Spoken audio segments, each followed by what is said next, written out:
जी हाँ, आज के इस वीडियो में हम बात करेंगे बिग बॉस की डार्क रियलिटी के बारे में। जी हाँ, हम लोग बात करेंगे कि बिग बॉस का जो रिजल्ट रहता है यानी कि बिग बॉस का जो विनर रहता है, क्या उसकी सच्चाई एक्चुअल में है क्या? किस तरीके से विनर बनता है? क्या रहती है बिग बॉस की डार्क रियलिटी?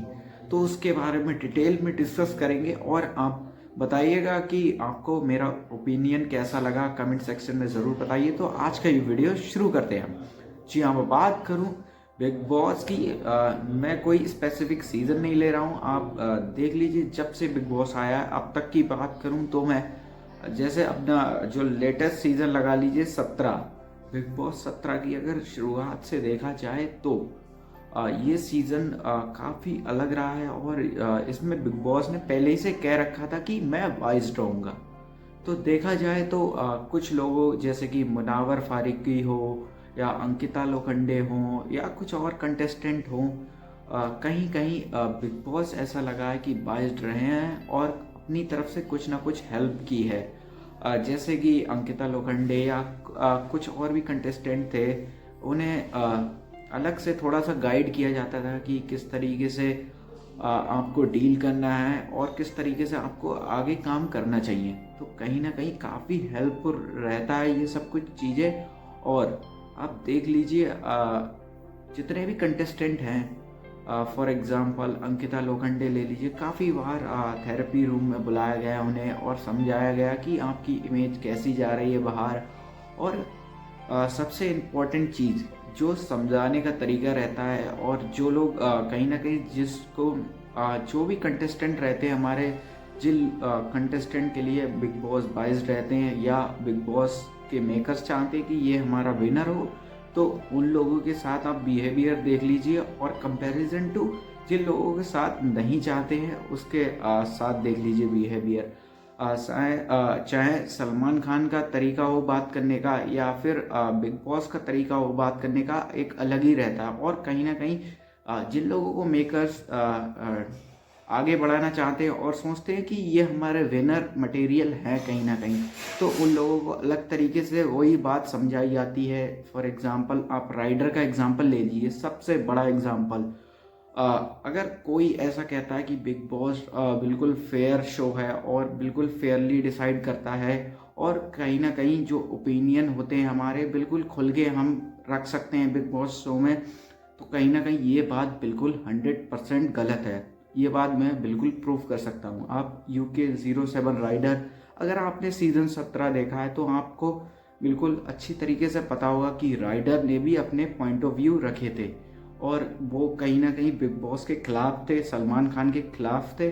तो कहीं ना कहीं बिग बॉस के मेकर्स और सलमान खान को ये लगा कहीं ना कहीं कि हमारी इमेज जो जा रही है, जो हमारे ऊपर राइडर उंगली उठा रहा है, तो कहीं ना कहीं गलत इमेज जा रही है। तो कहीं ना कहीं हम इस कंटेस्टेंट को यानी कि UK07 राइडर को इस शो से बाहर निकालना पड़ेगा, नहीं तो कहीं ना कहीं काफ़ी नेगेटिव इमेज हम लोगों की जाएगी और शो की काफ़ी ज़्यादा नेगेटिव इमेज जाएगी।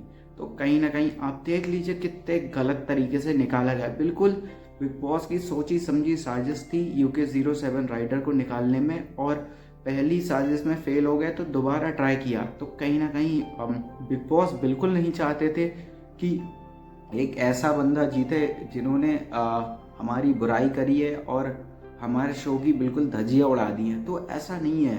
राइडर का भी पॉइंट मैं बता दूं, उसने अपनी तरफ से ट्राई किया था जो वो फील कर रहा था, और कहीं ना कहीं कुछ कुछ जगह नो डाउट कहीं ना कहीं डिप्रेशन में आके कहीं ना कहीं जो माहौल रहता है तो कहीं ना कहीं थोड़ा बहुत ऊपर नीचे हो जाता है। लेकिन इसका मतलब ये नहीं, जो उसके पॉइंट ऑफ व्यू थे और जो वो कहता था कि सलमान खान जब बोलते थे कहीं ना कहीं उसे अपनी बात को रखने का मौका नहीं मिलता था। और कई जो ब्रो सेना वाली अंडरलाइन बात की थी राइटर ने कि उसका सिंपल यही था कि भाई हमारी जो बाहर की ब्रो सेना है उसको क्यों घसीट रहे हैं ज़बरदस्ती, बस इतना ही पॉइंट था। तो कहीं ना कहीं इतना ज़्यादा खींच दिया उस पॉइंट को और काफ़ी अनफेयर तरीके से निकाल दिया UK07 राइडर को। तो आप इस बात से बिल्कुल क्लियर समझ सकते हैं कि बिल्कुल ये डार्क रियलिटी है कि बिग बॉस जिसको चाहते हैं उसी को एट द एंड विनर बनाते हैं। तो कहीं ना कहीं आप देख लीजिए, राइडर को बिल्कुल नहीं चाहते तो उन्होंने साफ अपनी साजिश रच के निकाल दिया राइडर को।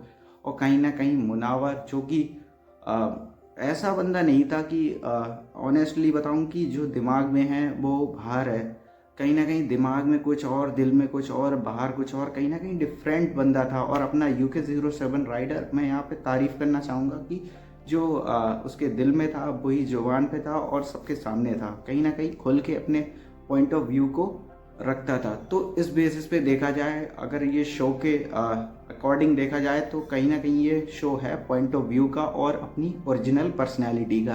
तो इस हिसाब से तो वो पर्सन जीतना चाहिए जो कि ओरिजिनल है और जो उसके पॉइंट ऑफ व्यू दिल में है वही जुबान पे है और वही रख रहा है। तो कहीं ना कहीं ये शो बिल्कुल ऐसा शो है कि अपना पॉइंट ऑफ व्यू अगर शो के हित में है तो कोई दिक्कत नहीं है, रखिए, कोई दिक्कत नहीं है। लेकिन अगर शो के खिलाफ आप अपना पॉइंट ऑफ व्यू रखेंगे, अगर भले ही आपका पॉइंट सही क्यों ना हो, फिर भी अगर बिग बॉस को अगर गलत रखता है और उनके खिलाफ लगता है कुछ, तो आप UK07 राइडर की तरह निकाल दिए जाएंगे। तो कहीं ना कहीं ये काफ़ी अनफेयर शो है। आई होप इन सब बातों से आप समझे होंगे कि क्या बिग बॉस की क्या डार्क रियलिटी है। बनाने में एक विनर को कहीं ना कहीं वो अपने अकॉर्डिंग विनर को बनाते हैं और जो उनके शो के हित में है तो कहीं ना कहीं वही विनर है। नो डाउट कोई हेट नहीं है मुनावर फारूकी को, नो डाउट पोटेंशियल होगी तभी शो जीता होगा। लेकिन मेरा मकसद ये वीडियो बनाने का यही था कि कहीं ना कहीं बिग बॉस का काफ़ी बड़ा हाथ रहता है एक विनर को बनाने में, जो उनके शो के लिए काम करता है और जो उनके शो के हिसाब से अपने पॉइंट ऑफ व्यू रखता है और कहीं ना कहीं खिलाफ नहीं जाता है। सबसे बड़ी बात, अगर कोई कंटेस्टेंट तो कहीं ना कहीं शो उनके साथ रहता है और चाहे वो कंटेस्टेंट गलती क्यों ना हो। बाकी आपका क्या है ओपिनियन कमेंट सेक्शन में ज़रूर बताइए और आपको वीडियो कैसा लगा ये भी आप कमेंट करके बता सकते हैं। और ऐसी ही और वीडियोस अगर आपको चाहिए तो प्लीज़ इस चैनल को ज़रूर सब्सक्राइब कीजिए। तो मिलते हैं नेक्स्ट वीडियो में।